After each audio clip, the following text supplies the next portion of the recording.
us anything. He said, President Donald Trump is a man of his word and he's a man of action. Since inauguration, President Trump has been busy keeping the promises he made to you and to every American.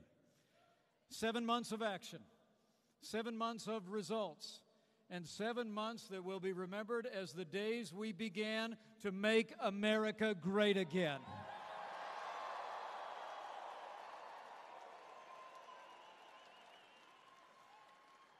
You know, President Trump's leadership inspires me every single day. And while left-wing activists and their allies in the media have been busy ignoring and distorting the facts, the American people know the truth.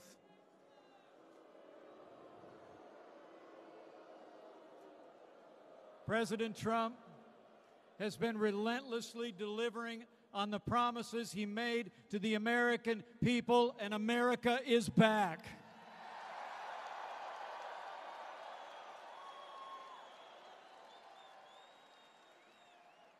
Under President Trump,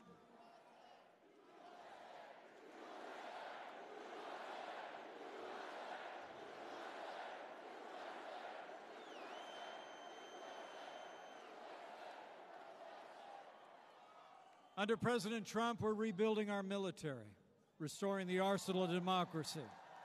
And this president's already signed the largest increase in military spending in a decade. President Donald Trump is the best friend the armed forces of the United States will ever have.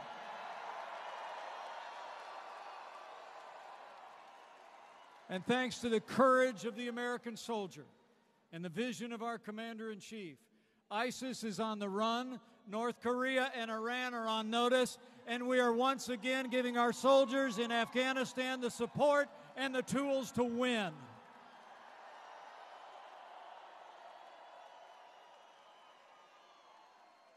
And under President Trump, we're supporting the men and women of law enforcement as never before, including the brave men and women of the United States Customs and Border Protection. You know, the president's already signed the largest increase in border security funding in a decade, and illegal crossings at our southern border are down by nearly 50%. And since day one of our administration, President Trump has been fighting every day for American jobs and American workers, and optimism is sweeping across the country. Businesses large and small have created more than 1 million new jobs this year. Unemployment hasn't been this low in 16 years, and more Americans are working than ever before.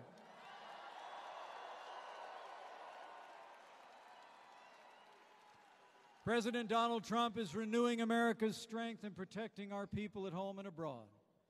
But rest assured, this president knows that America's strength ultimately comes from our faith and our commitment to our most cherished values.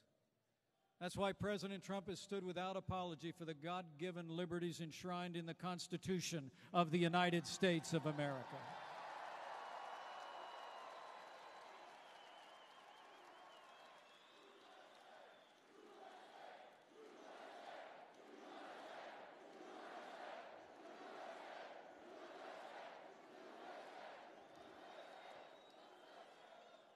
And that's also why this president knows that when we are united, there's nothing we can't accomplish together.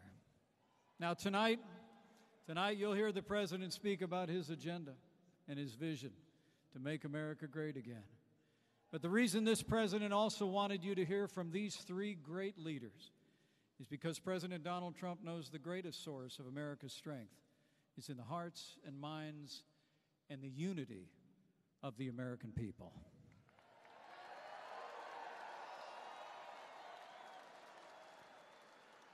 And our president knows, as the old book says, that if his people who are called by his name will humble themselves and pray, he'll hear from heaven and he'll heal this land.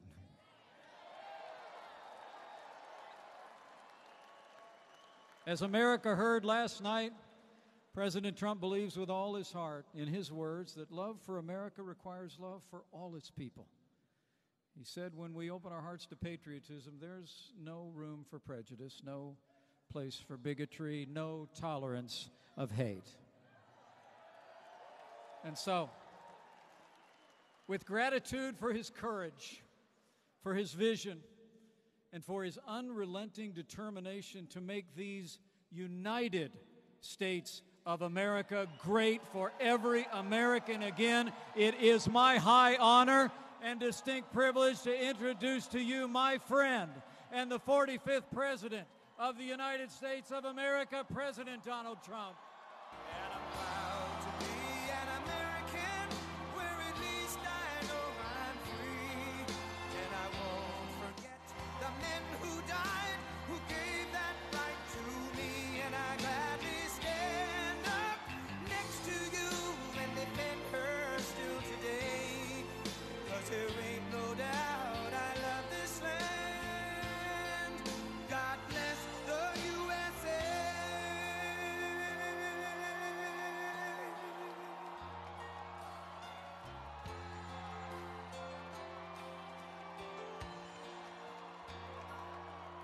From the lakes of Minnesota to the hills of Tennessee, across the plains of Texas, from sea to shining sea, from Detroit down to Houston and New York to LA, where there's pride in every American heart, and it's time we stand and say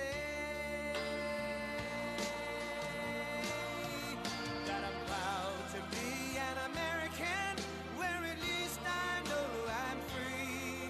And I won't forget the men who died, who gave that right to me. And I gladly stand up next to you and defend her still today.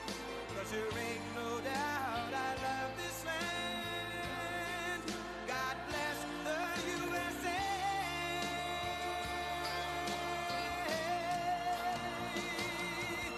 And I'm proud to be an American, where at least I know I'm free. And I won't forget the men who died, who gave that right to me. And I gladly stand up next to you and defend her still today. 'Cause there ain't no doubt I love this land. God bless the USA.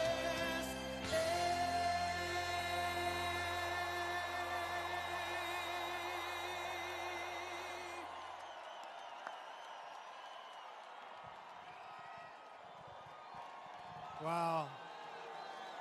What a crowd. What a crowd.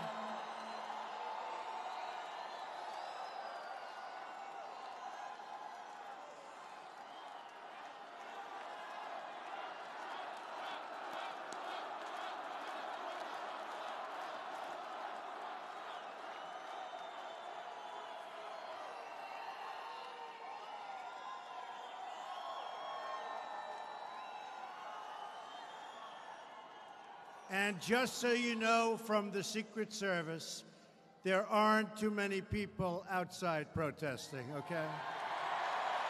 That I can tell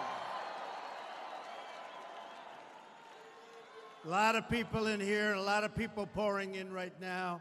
They can get them in. Whatever you can do, Fire Marshal, we'll appreciate it. And I want to thank our great Vice President, Mike Pence, for the introduction,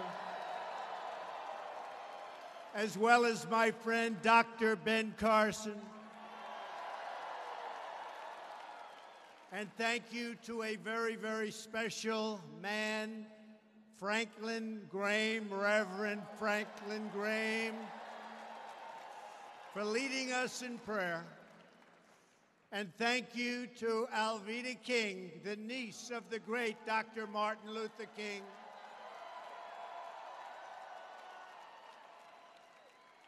It really shows you that America is indeed a nation of faith. We know that. Well, I'm thrilled to be back in Phoenix, in the great state of Arizona.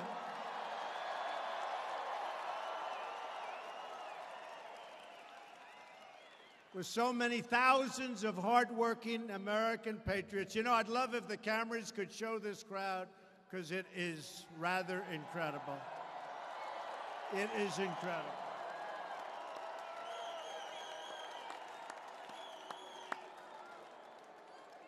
It is incredible. As everybody here remembers, this was the scene of my first rally speech, right?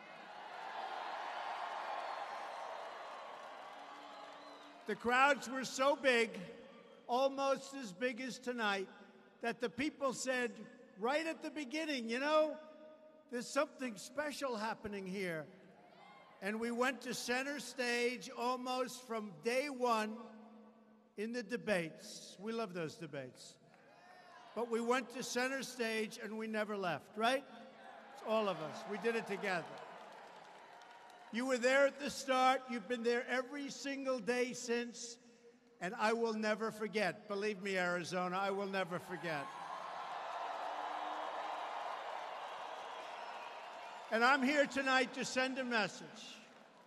We are fully and totally committed to fighting for our agenda, and we will not stop until the job is done.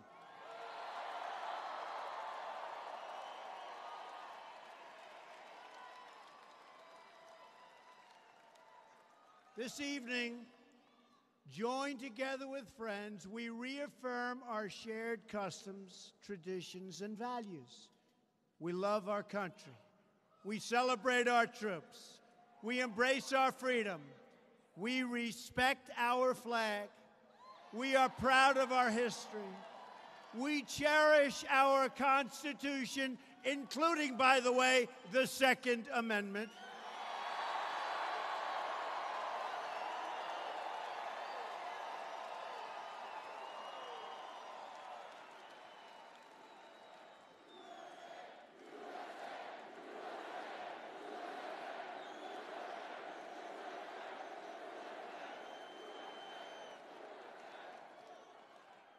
We fully protect religious liberty.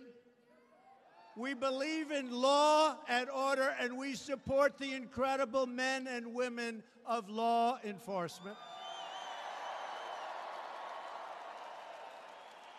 And we pledge our allegiance to one nation under God.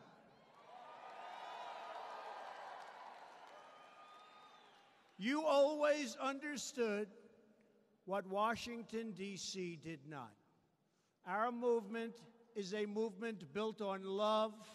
It's love for fellow citizens. It's love for struggling Americans who've been left behind, and love for every American child who deserves a chance to have all of their dreams come true. From the inner cities to the rural outposts, from the Sun Belt to the Rust Belt, from east to west and north to south, our movement is built on the conviction that every American from every background is entitled to a government that puts their needs first.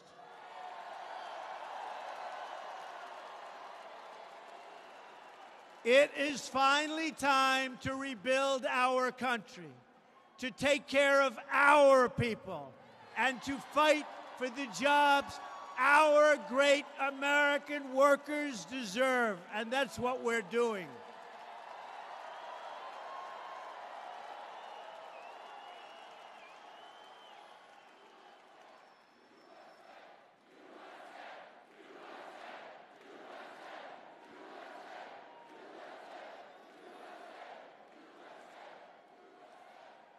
After our amazing election victory, the forgotten men and women, remember we used to talk about the forgotten men and women before the election?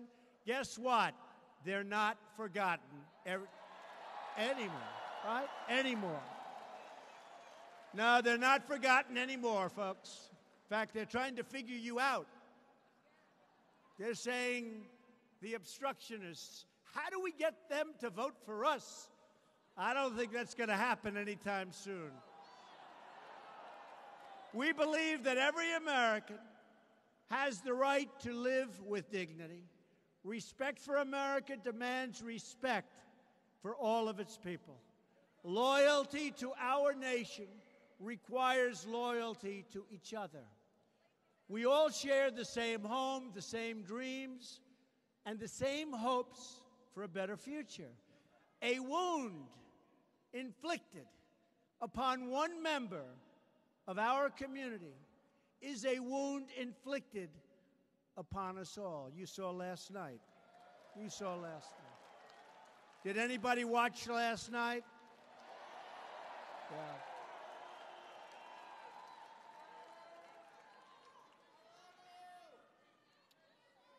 When one part of America hurts, we all hurt. And when one American suffers an injustice, all of America suffers together. We're all together. It's time for us to follow the example of our brave American soldiers, and I was with a lot of them last night, Fort Myers. No matter where they come from, no matter what faith they practice, they form a single, unbreakable team. That's what we are. We're a team. As a nation, we're a team. They're all united by their devotion to our country and to their mission. It's time for all of us to remember that we are all in the same team. We are all Americans, and we all believe right now in America first.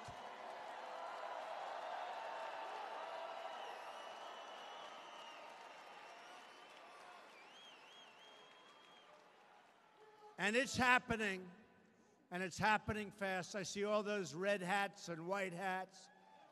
It's all happening very fast. It's called Make America Great Again. You see what's going on.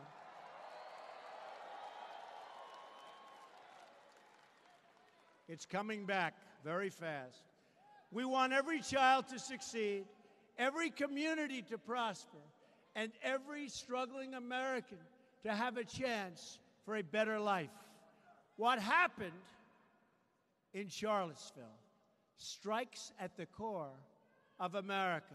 And tonight, this entire arena stands united in forceful condemnation of the thugs who perpetrate hatred and violence.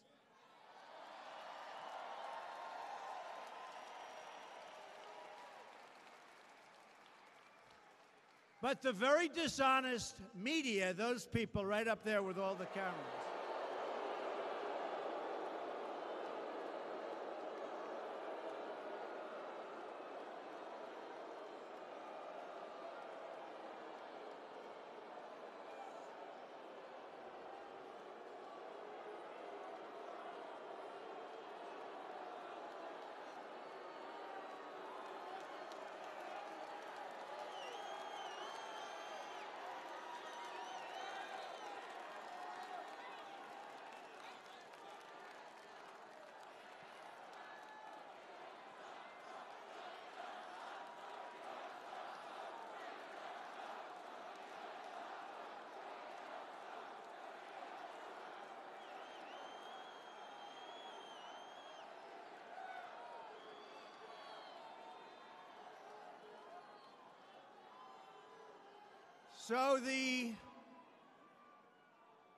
and I mean truly dishonest people in the media and the fake media, they make up stories. They have no sources in many cases. They say a source says there is no such thing, but they don't report the facts.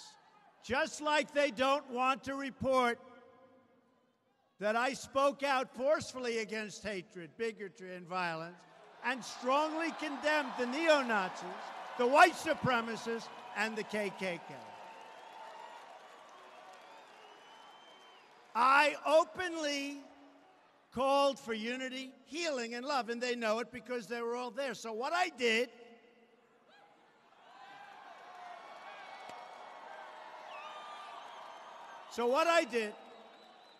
is I thought I'd take just a second, and I'm really doing this more than anything else, because you know where my heart is, okay? I'm really doing this to show you how damn dishonest these people are.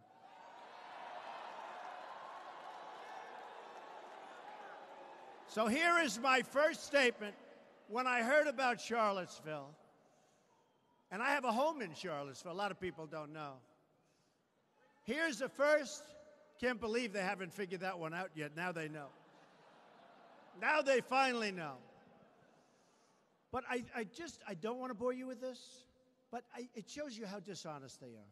And most of you know this anyway. So here's what I said really fast. Here's what I said on Saturday. We're closely following the terrible events unfolding in Charlottesville, Virginia. This is me speaking.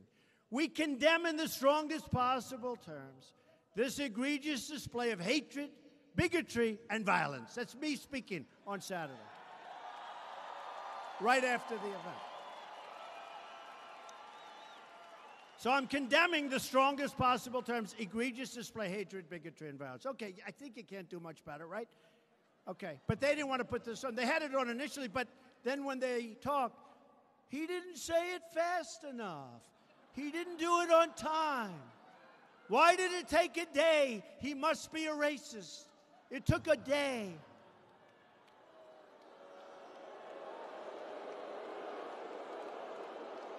Dishonest people.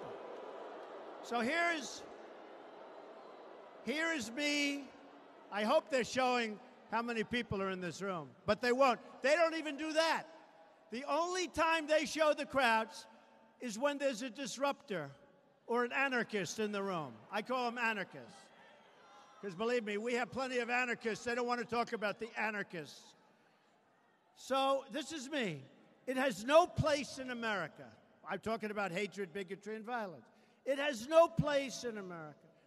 What is vital now is a swift restoration of law and order and the protection of innocent lives. No citizen should ever fear for their safety, security in our society, and no child should ever be afraid to go outside and play or be with their parents and have a good time. This is me speaking.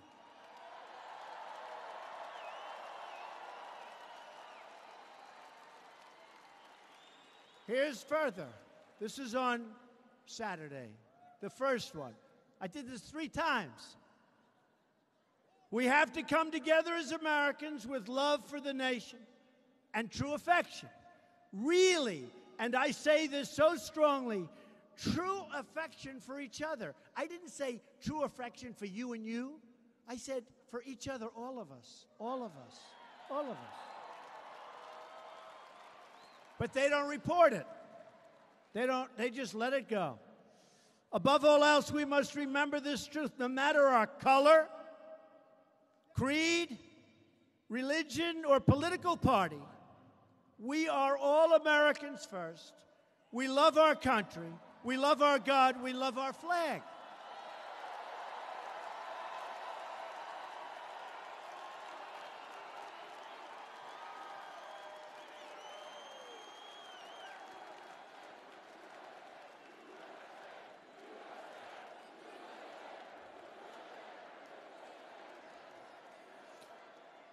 Then I went on. This is my first statement. And they said, remember, they said, well, he wasn't specific enough. Why wasn't he more specific? So in my second statement, I got really specific. And they said, why didn't he do it faster? I'm telling you, folks, look, I know these people probably better than anybody. And a lot of people have a problem with it because, look, what happens with them, if they're doing a story about me, I know if it's honest or false. If you're reading a story about somebody, you don't know. You assume it's honest because it's like the failing New York Times, which is like so bad. It's so bad. Or the Washington Post, which I call a lobbying tool for Amazon. Okay, that's a lobbying tool for Amazon. Or CNN, which is so bad and so pathetic, and their ratings are going down.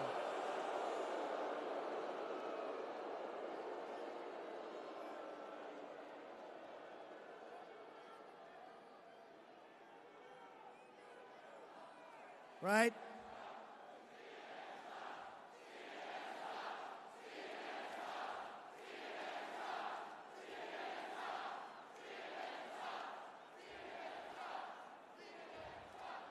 But all the networks, I mean, CNN is really bad, but ABC this morning, I don't watch it much, but I'm watching in the morning, and they have little George Stephanopoulos talking to Nikki Haley, right? Little George. And he talks about the speech I made last night, which, believe it or not, got great reviews, right? They had a hard time. They were having a hard time because it was with soldiers.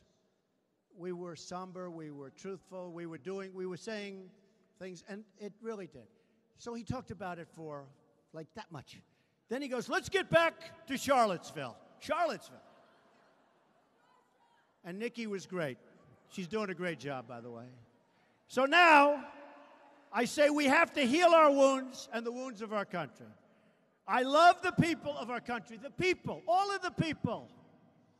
It says, I love all of the people of our country.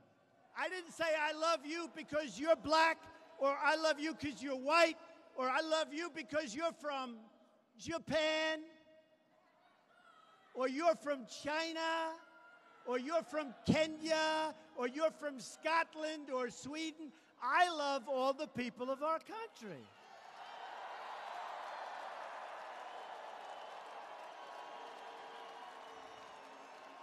So I said, here's this is, by the way, folks, this is my exact words. I love all the people of our country. We're going to make America great again, but we're going to make it great for all of the people of the United States of America. And then they say, is he a racist? Is he a racist? Then I did a second one.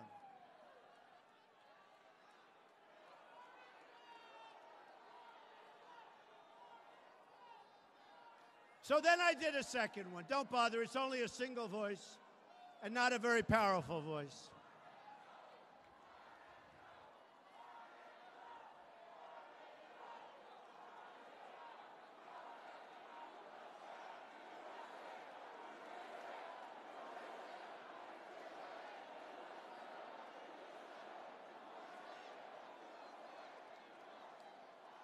How did he get in here? He's supposed to be with a few people outside. How about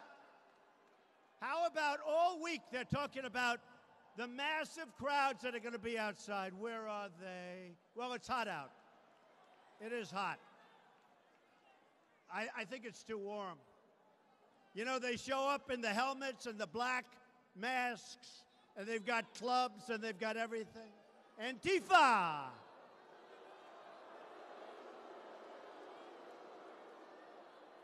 So on August the 14th, so that was it.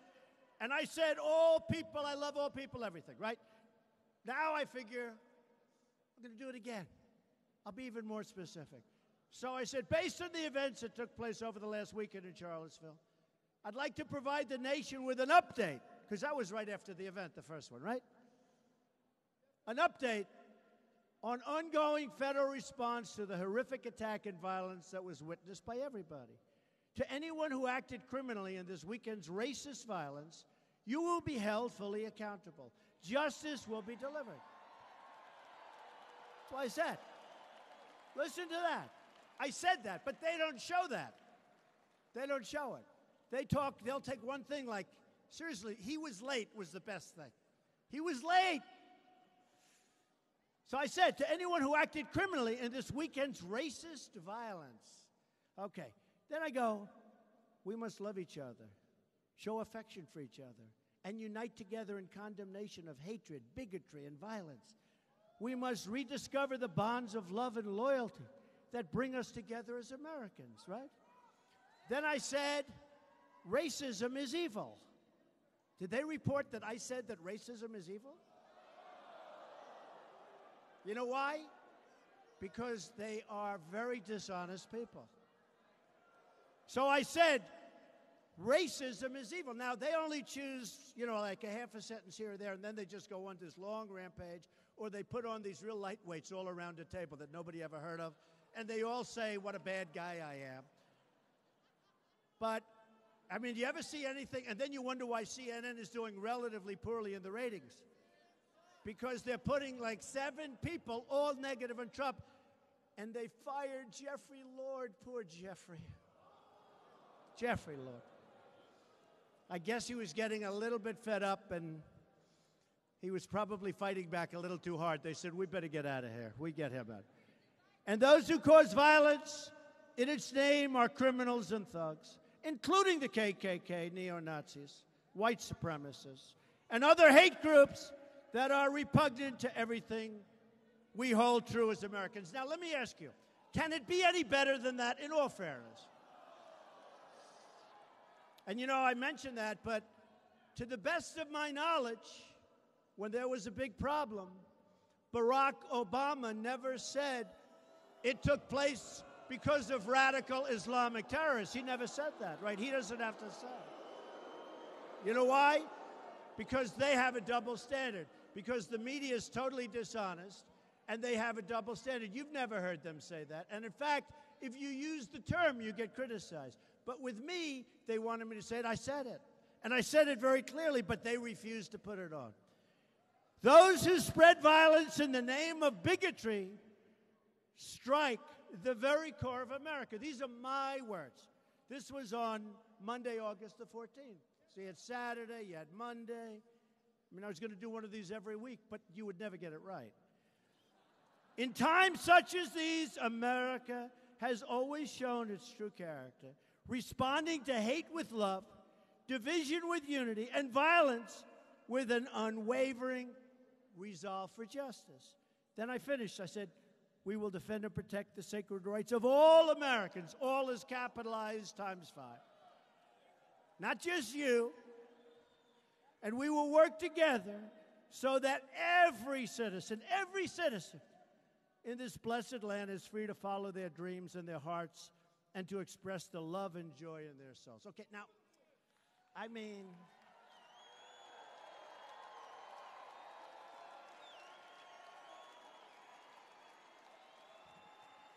so they were having a hard time with that one because I said everything. I hit him with neo-Nazi. I hit him with everything. I got the white supremacists, the neo-Nazi. I got them all in there. Let's see. Yeah, KKK. We have KKK. I got them all. So they're having a hard time. So what did they say? Right? It should have been sooner. He's a racist. It should have been sooner. Okay. So it should have been. So then, the last one, on Tuesday, I did another one. We condemn in the strongest possible terms this egregious display of hatred, bigotry, and violence. It has no place in America.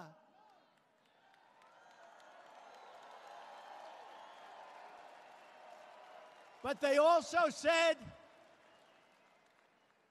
that he must be a racist because he never mentioned the driver of the car, who is a terrible person, drove the car, and he killed Heather. And it's a terrible thing. But they said I didn't mention. So these are my words.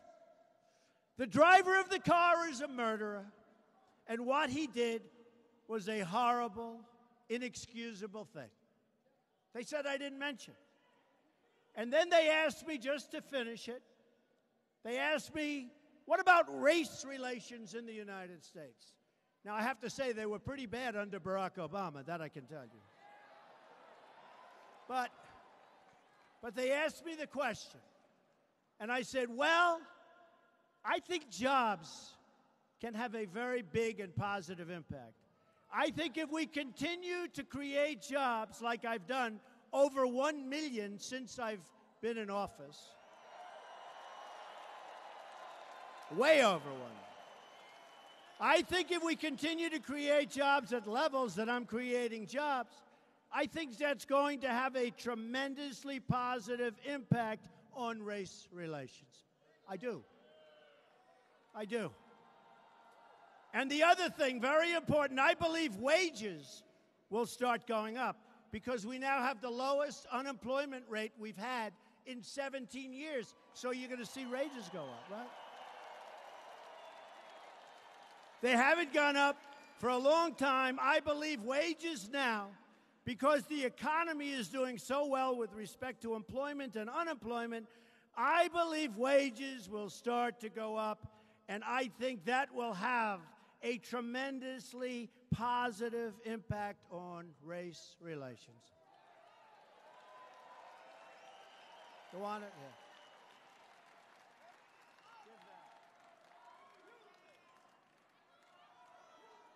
So that was my words.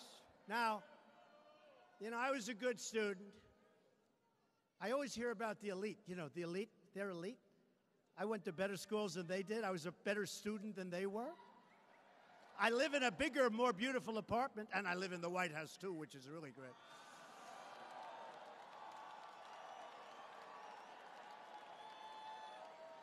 I think, you know what? I think we're the elites. They're not the elites.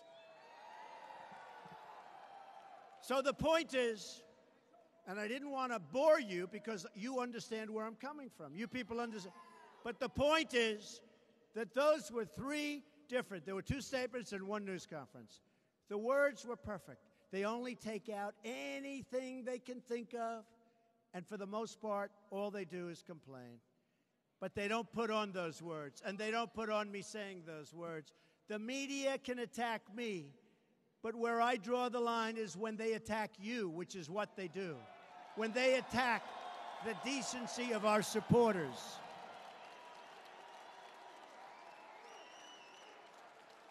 You are honest, hardworking, tax-paying, and by the way, you're overtaxed, but we're going to get your taxes down.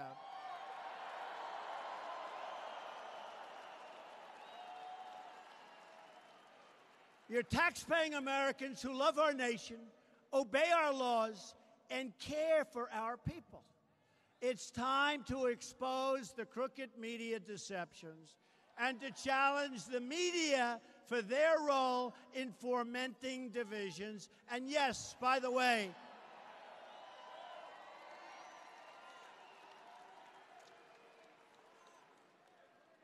they are trying to take away our history and our heritage. You see that.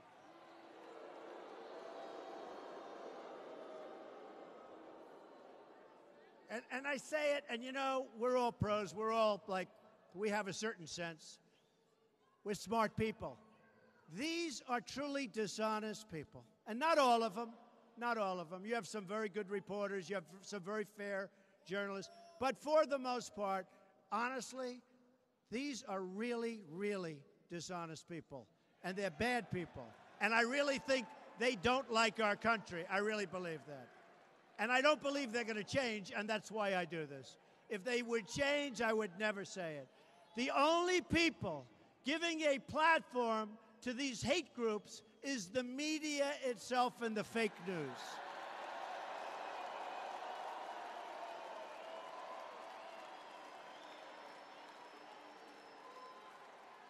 Oh, that's so funny. Look back there. The live red lights, they're turning those suckers off fast out there. They're turning those lights off fast.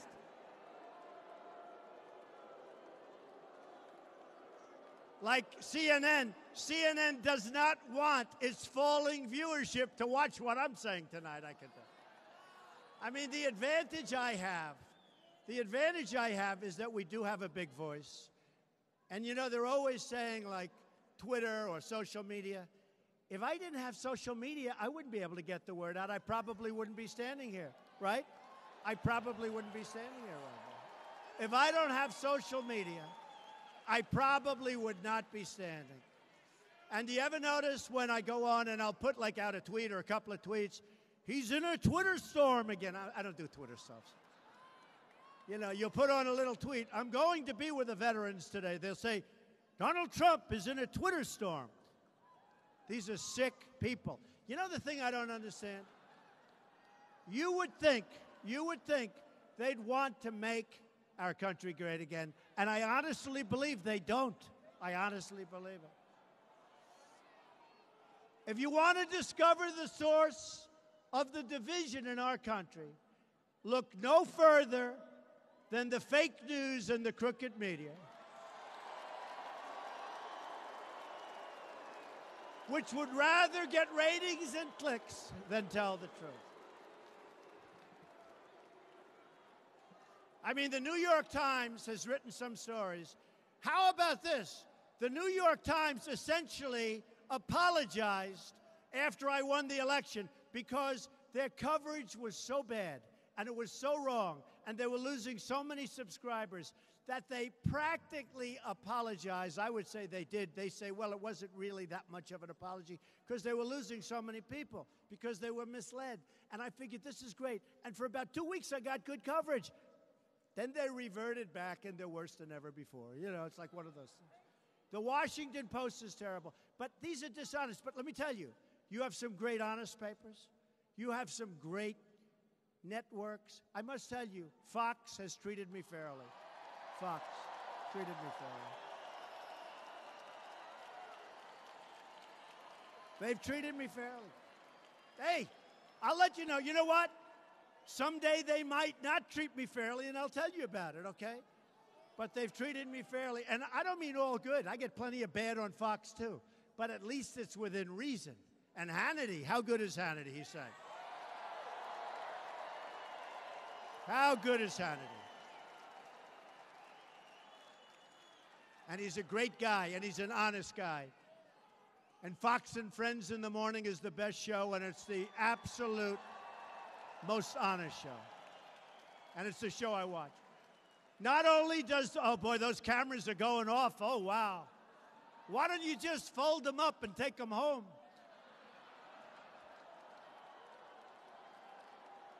Oh, those cameras are going off. Wow. That's the one thing. They're very nervous to have me on live television because this can't happen. Now, you know what? I'm a person that wants to tell the truth. I'm an honest person, and what I'm saying, you know, is exactly right. Not only does the media give a platform to hate groups, but the media turns a blind eye to the gang violence on our streets, the failures of our public school, the destruction of our wealth at the hands of the terrible, terrible trade deals made by politicians that should have never been allowed to be politicians. And the unaccountable hostility against our incredible police who work so hard and such a dangerous job. My administration is committed to the idea that all Americans have the right to live in safety, security, and peace. We believe in the rule of law because we know that freedom cannot exist if our people are not safe. And how safe are you at a Trump rally?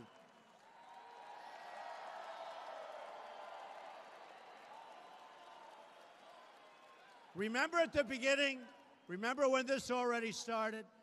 When this started at the beginning, they used to send in thugs. They'd swing. Our people are tougher than them, so it wasn't always very good for them. But they'd send in thugs, and our people would protect themselves, and then you'd go home and you'd watch this violence. Let me tell you, see this room?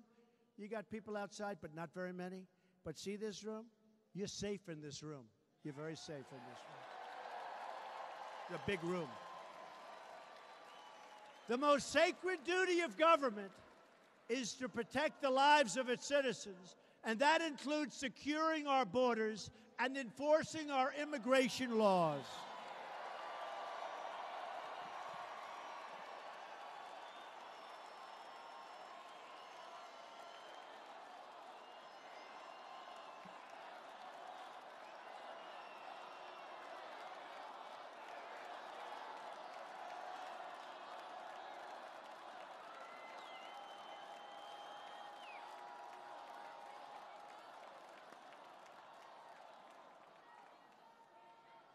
By the way, I'm just curious, do the people in this room like Sheriff Joe?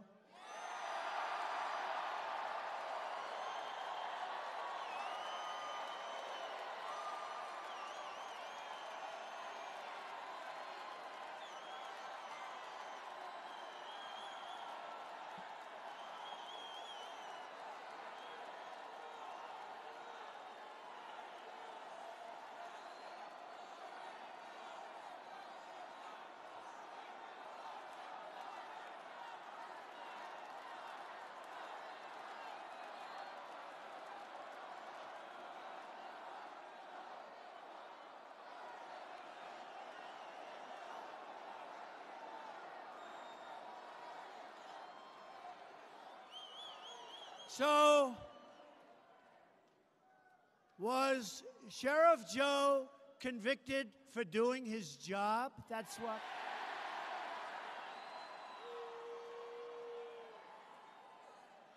He should have had a jury, but you know what? I'll make a prediction. I think he's going to be just fine, okay?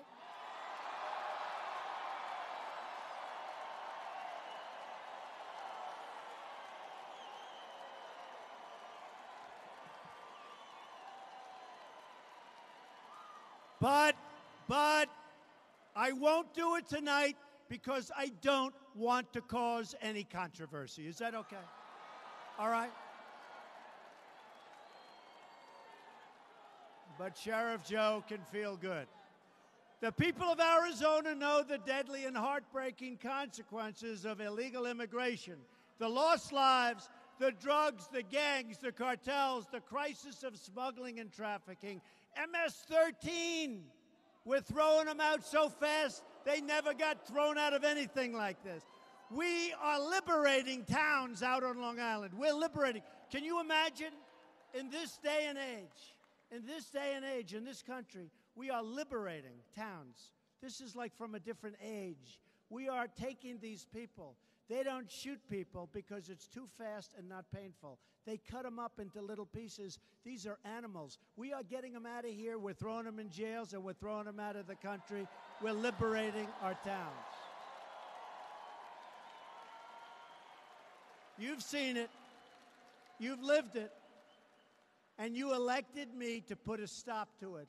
And we are doing a phenomenal job of putting a stop to it. That I can tell you.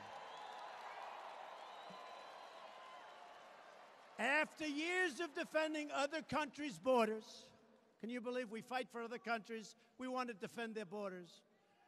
We're finally defending our own borders. And we're showing compassion for the struggling American workers who are now starting to see the light because plants are coming pouring back into our country. And by the way, we're doing a lot of good work on that, but a lot of people are coming back in. We have Foxconn. They make the iPhones, as you know, for Apple. And so many companies are building now in our country, including the auto companies who are coming back. Years of uncontrolled immigration have placed enormous pressure on the jobs and wages of working families. And they've put great burdens on local schools and hospitals. While this may be good for a handful of special interests, it's unfair to working people of all backgrounds all throughout our country. We want every American community to succeed, including our immigrant communities, but they can't do that if we don't control our borders.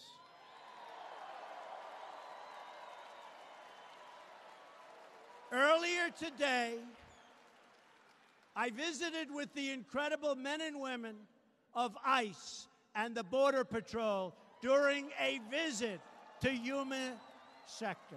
I was over at the Yuma sector. It was hot. It's like 115 degrees. I'm out signing autographs for an hour. I was there. That was a hot day. You learn if you're in shape, if you can do that, believe me. And they actually told me, actually, sir, it's relatively cool today. Can you believe that? But it was great. And I met with the Border Patrol, and I met with ICE, and these are incredible people, the job they do.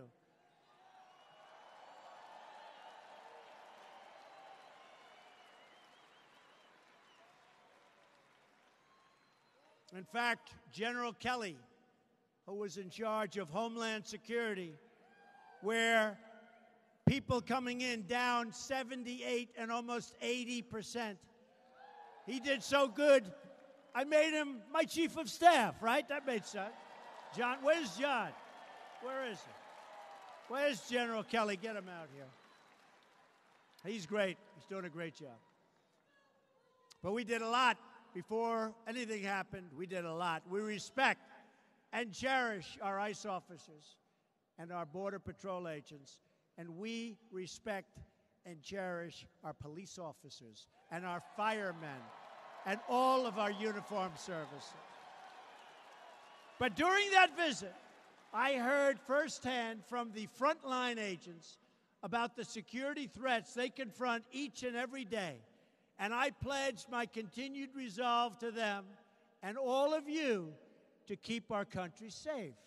All around the nation, I have spent time with the wonderful Americans whose children were killed for the simple reason that our government failed to enforce our immigration laws, already existing laws. And I promise these families the deaths of their loved ones will not have been in vain. I promise them. I know so many of them. One by one, we are finding the gang members, the drug dealers, and the criminals who prey on our people. We are throwing them out of the country, or we're putting them the hell fast in jail.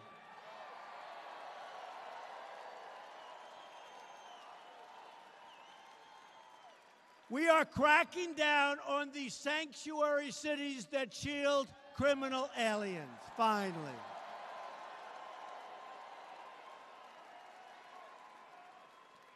And we are building a wall on the southern border, which is absolutely necessary.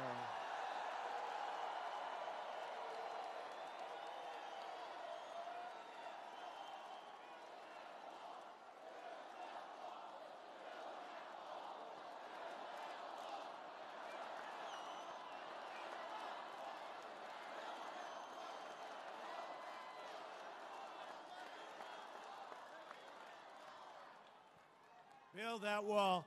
Now, the obstructionist Democrats would like us not to do it, but believe me, if we have to close down our government, we're building that wall. Let me be very clear to Democrats in Congress who oppose a border wall and stand in the way of border security. You are putting all of America's safety at risk. You're doing that. You're doing that. Again, the Border Patrol today, I said, how important is the wall to some of the folks? I met with a lot of them. And they looked at me, they said, it's vital. It's vital. It's so vital. And you know, we have walls. I don't know if you know, we're already starting to fix a lot of the walls we already have because we don't have to rebuild them. And we want walls that you can see through in a sense. You want to see what's on the other side. But we're starting to fix a lot of the walls. We've done a lot of work. But I said to them, how are we doing and how important are the walls? And they said, Mr. President, you have no idea. It is desperately needed. We're going to have our wall. We're going to get our wall.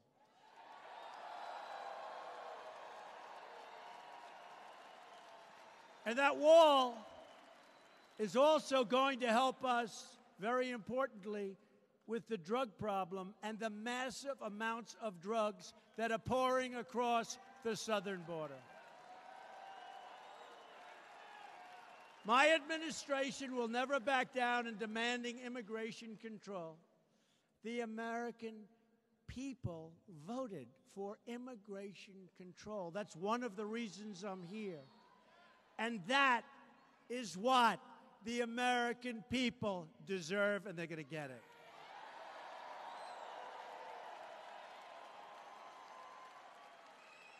So you put pressure, but believe me, one way or the other, we're going to get that wall. Immigration security is also a matter, remember this, of national security. That's why we're implementing tough new vetting and screening protocols to keep radical Islamic terrorists out of our country.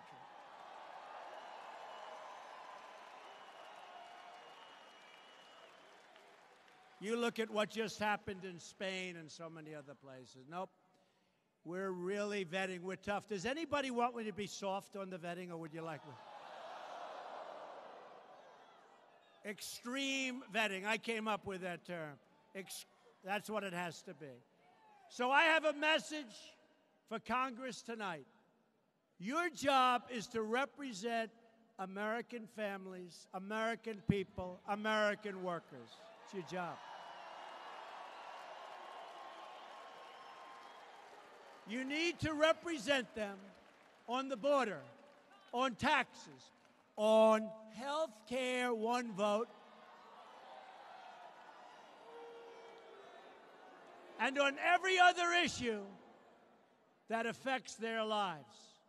And for our friends in the Senate, oh boy.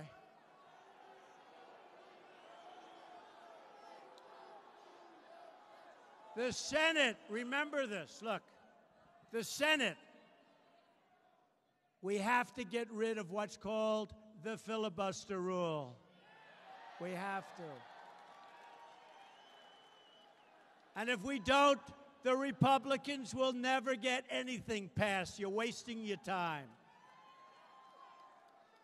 We have to get rid of the filibuster rule. Right now, we need 60 votes, and we have 52 Republicans. That means that 8 Democrats are controlling all of this legislation. We have over 200 bills. And we have to speak to Mitch, and we have to speak to everybody. And I want to tell you, we have some great, great Republican senators. We really do. And they fought like hell to get that thing approved. They fought. They really did. They really fought. Now, even on health care, because of reconciliation, which you don't know, it doesn't matter, it's a trick, we needed 51 votes. But when you need 51 and you have 52, and we include the vice president, who always votes with us, he's the greatest. But you have no margin. But some of the best things in health care require 60 votes. So even when you say we're voting on health care, like across state lines, purchase across state lines, one of the most important things, I've been talking about it for 2 years during debates. It gives competition. Insurance companies come in, your prices go way down. Arizona is a disaster in terms of the price increase of your insurance, 116% increase. You got to get rid of the filibuster rule. You got to go to a majority. You got to go to 51 votes. And if they don't do that, they're just wasting time. All of the Democrats in Congress, that's the only thing they do well. They do one thing well. You know what it's called? They have no ideas. They have no policies. They obstruct. That's all they do. Their word is, we resist. They don't resist. They obstruct. It's all they're good at. It's all they're good at. That's all they do. On health care, they have 48 Democrats. We got no votes.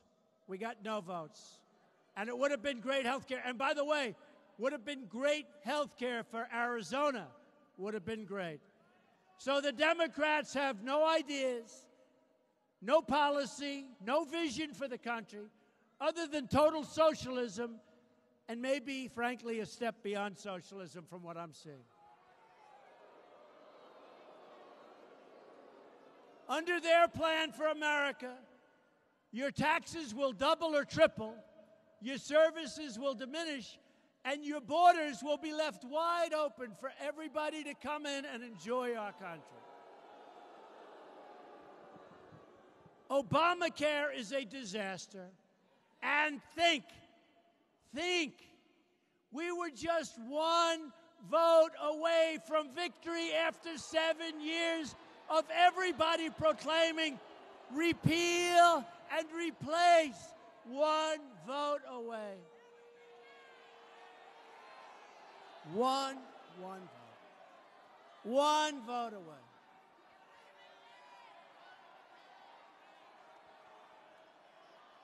We were one vote away. Think of it. 7 years. The Republicans, and again, you have some great senators, but we are one vote away from repeal.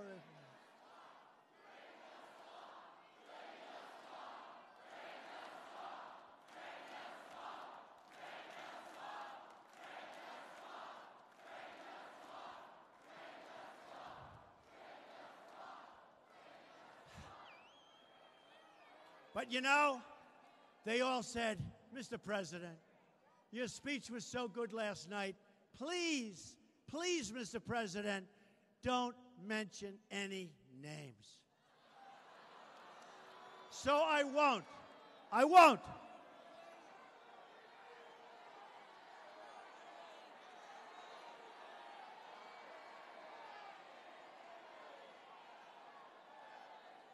No, I won't vote. One vote away. I will not mention any names. Very presidential, isn't it? Very presidential. And nobody wants me to talk about your other senator who's weak on borders, weak on crime. So I won't talk about him. Nobody wants me to talk about him. Nobody knows who the hell he is. And now, see, I haven't mentioned any names, so now everybody's happy. But we are going to get rid of Obamacare. I will never stop. One vote! I will never stop. We're going to get rid of Obamacare.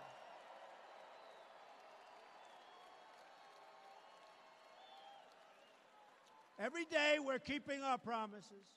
And that includes our promises to our great, great veterans. Who's a veteran here? It's getting better. Getting really good. Nobody's fixed it. Nobody's been able to do. And remember, I'm only here for less than 8 months. You know, when they talk about Obamacare, it was years. When they talk about Hillary Clinton, spent 8 years trying to get...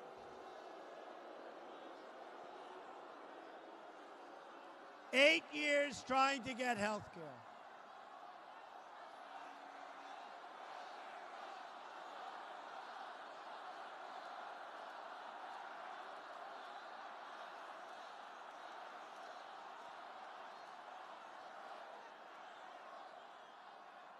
Well, it's obvious that we won the state of Arizona. Do you agree with that? Pretty obvious. And we won it by a lot. And I hear we're winning it by even more right now. But if you think about it, Clinton, they spent 8 years and they weren't able to get health care. Other administrations spent all of their time, they weren't able to get it. Obama, what he did to get it, including the guy, Gruber. Did you see Gruber got fired yesterday? He got fired because he defrauded somebody or something. Something very bad happened. Check it out. Something happened. Gruber, who lied about Obamacare, who called everybody fools for believing it. Obamacare is gone. It's a disaster. It's gone. Premiums in other states are going up at numbers that are even higher than the state of Arizona. Insurance companies are fleeing, and it's gone. So I really believe that the Republicans, and maybe we'll get a couple of senators that think they're going to lose their race on the Democratic side, maybe. But we'll get it fixed.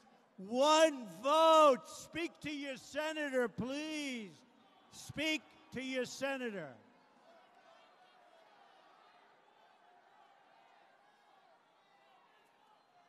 We're reforming the VA to ensure our veterans have the care they so richly deserve, including choice. In other words, if you've got to wait for 7 days and you're not feeling well, you go see a doctor, and we pay for your doctor. Isn't that good? And we got legislation approved that everybody said was impossible. It's called VA accountability. If somebody treats our veterans badly, we can fire them. We say, you're fired, get out of here. Everybody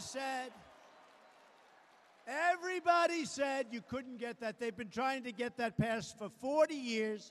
We got great legislation. You ever hear these liars back there where they say, but Trump hasn't gotten legislation? I think we've gotten more in a short period of time, in this 7 months.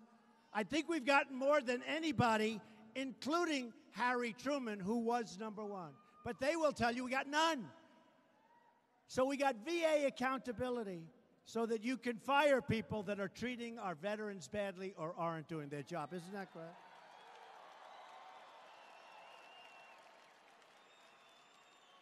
We've also obtained historic increase in defense spending to prevent and deter conflict. We believe in peace through strength. We're building up our military like never before.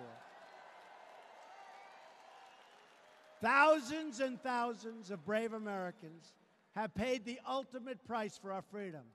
Now it's up to us to preserve and protect their legacy. Last night, as you know, I laid out my vision for an honorable and enduring outcome in a very tough place, a place where our country has failed, Afghanistan. This is a place where terrorists are trained, where you have people that are not exactly United States fans. Can I say that? And I will tell you that what we're going to do with our incredible military, they're going to make unbelievable sacrifices, and they've already made, in some cases, the ultimate sacrifice. But we're fighting for them. Our war fighters deserve the tools they need and the trust they've earned to fight and to win. Fight and to win.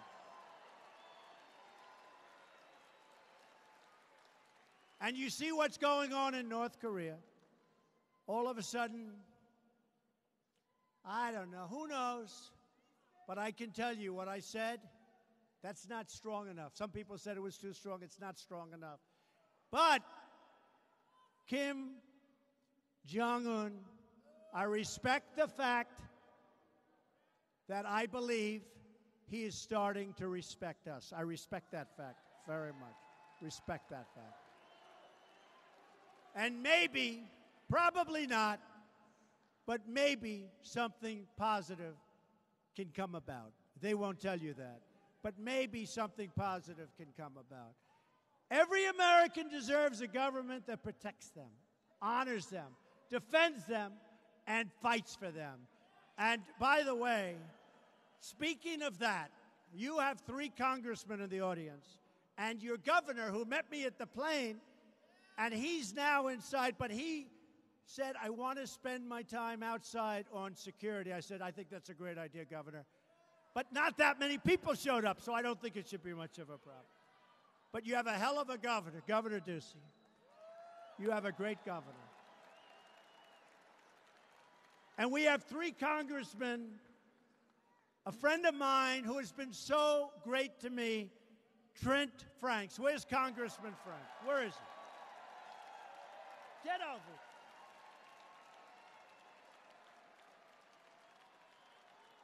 Paul Gosar, Congressman. Congressman Andy Biggs. Get up here, fellas.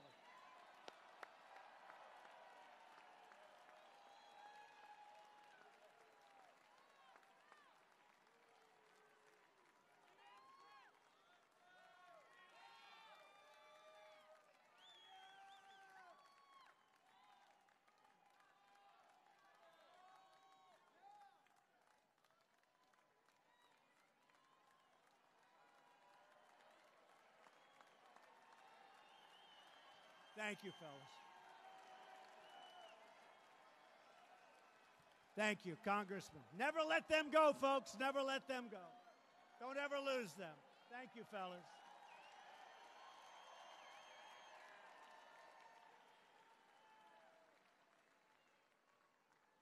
So in Washington, we're taking power out of the hands of donors and special interests and putting that power back into the hands of the people that voted for us, okay, for us.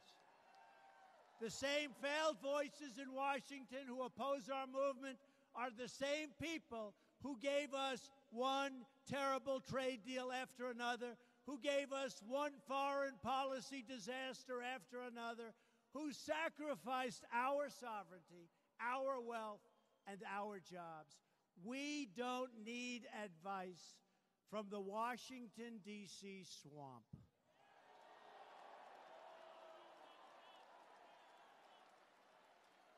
We need right now to drain the swamp. That's what's happening, too, believe me. Washington is full of people who are only looking out for themselves. But I don't come to Washington for me. You know, I've had a great life. I've had great success. I've enjoyed my life. Most people think I'm crazy to have done this.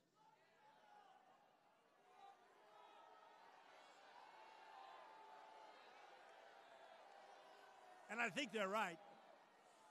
But I enjoy it because we've made so much. I don't believe that any president has accomplished as much as this president in the first 6 or 7 months. I really don't believe.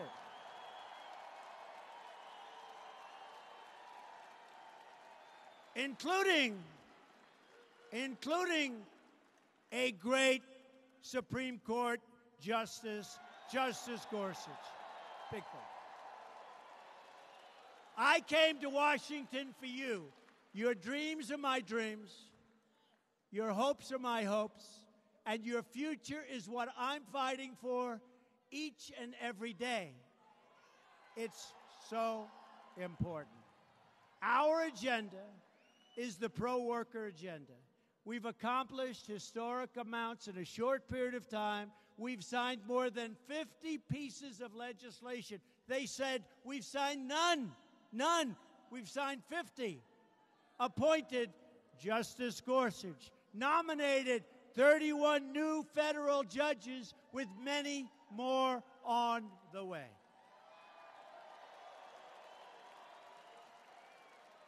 So importantly, we have aggressively canceled job-killing regulations. And we're unleashing job-creating American energy like we've never unleashed before.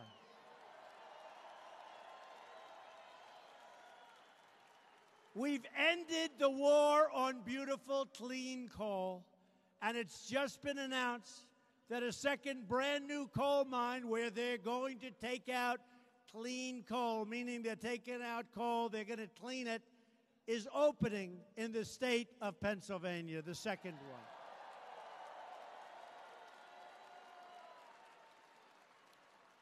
And the state of West Virginia, which was way behind and lagging, was now, in terms of GDP increase, second last quarter to the state of Texas. How about that? West Virginia.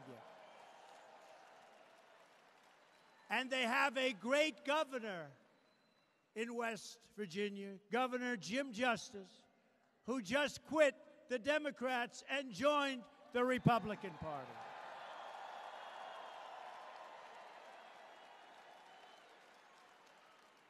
In the proud tradition of America's great leaders, from George Washington, please don't take his statue down, please. Please. Does anybody want George Washington's statue? No. Is that sad? Is that whole sad? To Lincoln, to Teddy Roosevelt, I see they want to take Teddy Roosevelt's down too. They're trying to figure out why. They don't know. They're trying to take away our culture. They're trying to take away our history. And our weak leaders, they do it overnight. These things have been there for 150 years, for 100 years. You go back to a university and it's gone. Weak people. We are going to protect American industry. We are going to protect the American worker. No longer will we allow other countries to close our factories, steal our jobs, and drain our wealth. We are building our future with American hands, American labor, American iron, aluminum, and steel.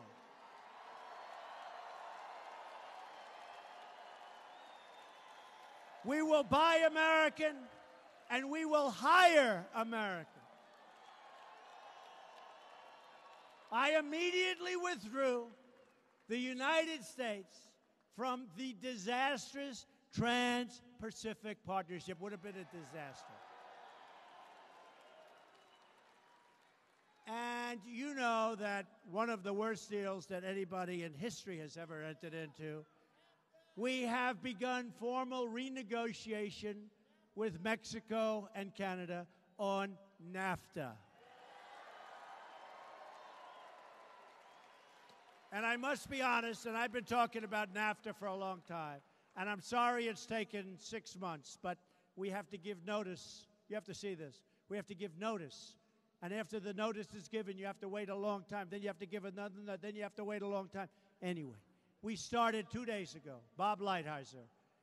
Personally, I don't think we can make a deal because we have been so badly taken advantage of. They have made such great deals, both of the countries, but in particular Mexico, that I don't think we can make a deal. So I think we'll end up probably terminating NAFTA at some point. Okay, probably. But I told you from the first day, we will renegotiate NAFTA or we will terminate NAFTA. I personally don't think you can make a deal without a termination, but we're going to see what happens, okay? You're in good hands, I can tell you.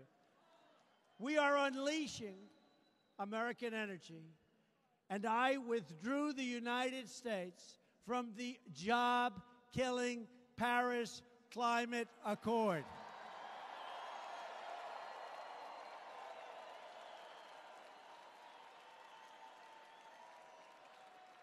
People have no idea how bad that was for this country. Great for other countries. We were like the lapdog. Great for other countries. Our country was so behind. Since I took the oath of office, we've added far more than 1 million jobs in the private sector. Unemployment is right now at almost a 17-year low. Wages are rising. The stock market is at its all-time high in history, and economic growth has surged to 2.6%. Remember, everybody said you won't bring it up to 1%. You won't bring it up to 1.2%. And we've just started.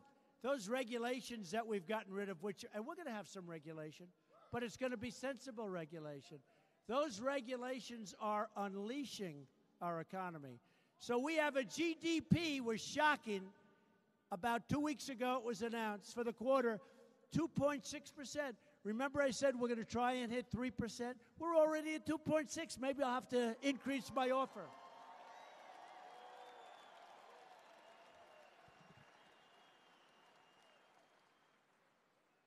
And so many of those people, you know, the Economic Council, when it got a little heat with the lies from the media, they sort of said, oh, we'll take a pass. Well, not all of them, but some of them did. But I remember the ones that did. But they'll say, we'll take.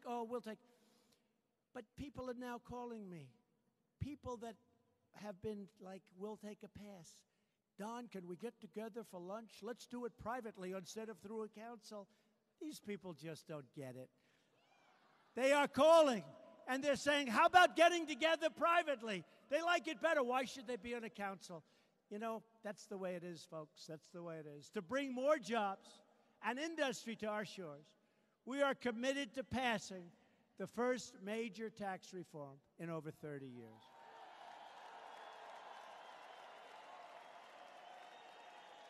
Now, we need the help of Congress, please, okay? We need the help of Congress. And we really could use some Democrat help. We're giving you the biggest tax cut in the history of our country. The Democrats are going to find a way to obstruct. If they do, remember, they are stopping you from getting a massive tax cut. Just remember that, okay? America's crushing business tax is a massive, self-inflicted economic wound. We have one of the highest business tax rates anywhere in the world, pushing jobs and wealth out of our country. That is why we are going to lower the tax on American business to bring back those companies, bring them back to America. We want more products stamped with the letters, Made in the USA.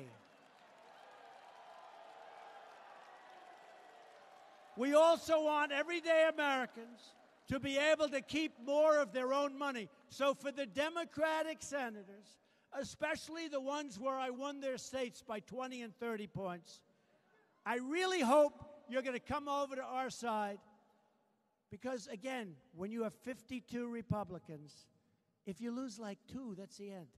You know what? As good as something is, it's hard to get 51 out of 52. So I hope some of the Democrats that are going to lose their election will come over and give everybody a big, beautiful tax cut, which is going to be great for the economy. It's time to pass a tax cut for the middle-class families. We will make America the best place in the world to hire, grow, and start a business again. We want to lift our people from welfare to work, from dependence to independence, and from poverty to prosperity. We're going to do an infrastructure bill. We will build gleaming new roads, bridges, highways, railways, waterways, all across our beautiful land. Our greatest creations, our most incredible buildings, our most beautiful works of art are just waiting to be brought to life. American hands will build this future. American energy will power this future. We have become an energy exporter for the first time ever just recently.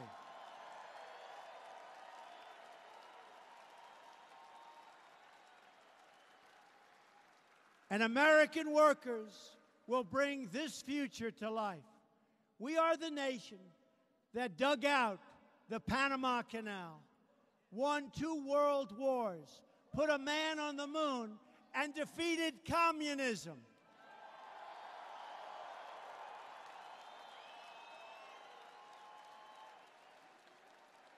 We can do anything, we can build anything, and we can dream anything.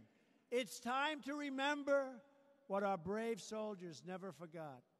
Americans share one flag, one home, and one glorious destiny.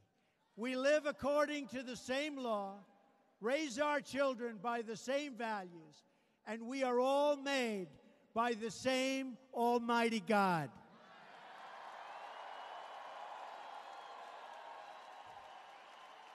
As long as we remember these truths, as long as we have enough strength and courage in our souls, then there is no challenge too great, no task too large, no dream beyond our reach. We are Americans, and the future belongs to us. The future belongs to all of you. This is our moment. This is our chance. This is our opportunity to recapture our dynasty like never before, to rebuild our future, to deliver justice for every forgotten man and woman and child in America. Freedom will prevail. Our values will endure. Our citizens will prosper.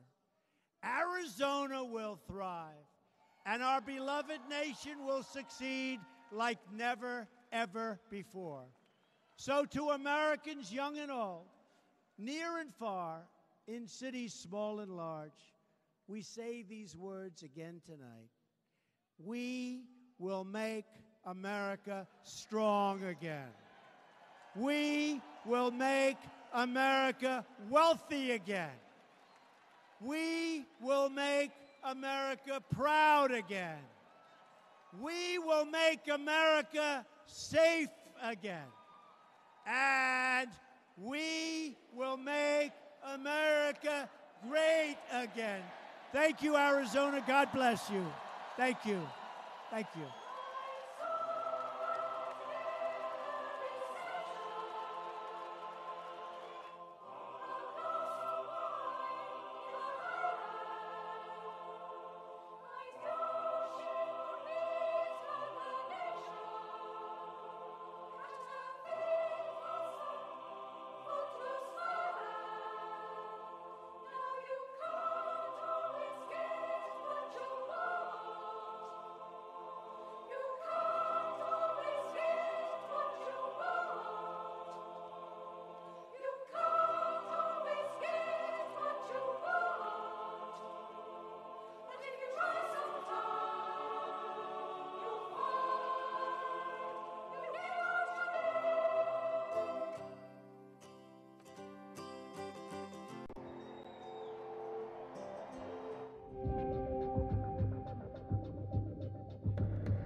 you.